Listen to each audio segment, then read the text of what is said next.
Okay, let's dive in. We're looking at the NTI IPDU-S2 Secure Remote Control Unit today. Our mission is to really get past the marking and understand how this one box uh, solves that massive problem of managing servers you can't actually get your hands on. Exactly. At its core, it's about having a remote finger on the power button. That's really the simplest way to put it. The remote finger, I like that. Yeah. If you've got a device in some back closet, maybe miles away, this lets you do the basics on-off and that all-important reboot from anywhere. You can use HDTPS, SSH, whatever you're comfortable with. So it completely eliminates the need for what they call a truck roll, right? Sending someone out just to flip a switch. That's the big win. Yeah. It saves a huge amount of time and, money. Okay, so here's where it gets really interesting for me. The automated power management. I see there's a manual mode and a scheduled mode, which are pretty standard. But talk to us about this associated mode. Right. Associated mode is where this thing goes from a remote switch to an intelligent guardian.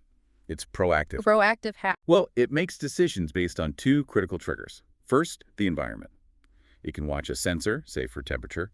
If that room gets too hot and crosses a threshold you set, it can automatically power down your gear to save it from cooking. So it can actually prevent a hardware meltdown before a human even gets an alert. Precisely. And what's the second trigger? The second one is network health. Yeah. The unit is constantly punning the IP devices connected to it.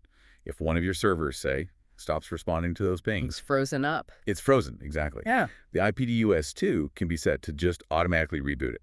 No human intervention needed. It's pure automated resilience 2TT7. That kind of automation is fantastic, but a device with that much control has to be, completely locked down. Yeah. What are we looking at for security? Oh, it's enterprise-grade stuff. You've Yeah. got your strong transport security protocols, HDTPS, SSL-v3, TLS. Mm-hmm. And then for user management, you have things like SSH-v2 and LDAP v3 for centralized control. So multiple layers. Multiple layers. And it's all wrapped in AES 256-bit encryption, requires a 16-character password. And you can even use IP filtering to say only these specific IP addresses can even talk to it.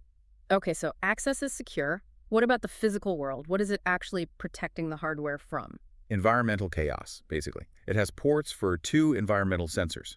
You could plug in one for temperature and humidity, and maybe another one for water detection. A water sensor, that's smart. It is. And the key is the integration. Oh. If it detects a critical threat, like a water leak or a dangerously high temperature, it doesn't just, send an email. It can initiate a controlled automatic shutdown of everything connected to it. It saves your hardware from catastrophic failure. That makes perfect sense. Now let's talk about networking. I see it can use up to 4 separate networks with IP aliases. That sounds a little like overkill. Who needs that? It's a very specific feature for large organizations that segment their networks. Your main network gets full control inbound and outbound.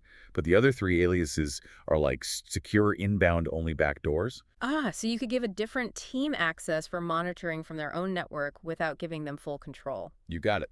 It's about granular access without exposing your core management network. That's some serious flexibility. So what if I need to manage, a huge facility or dozens of remote sites? How does this scale?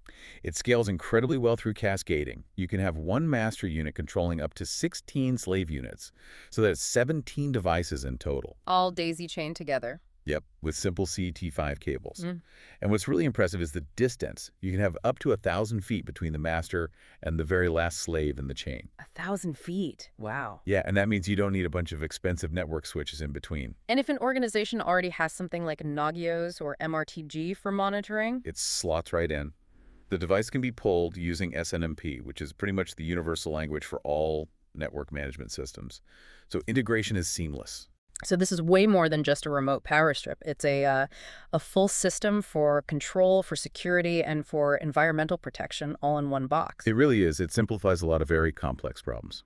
Which leads me to a final thought for you to consider.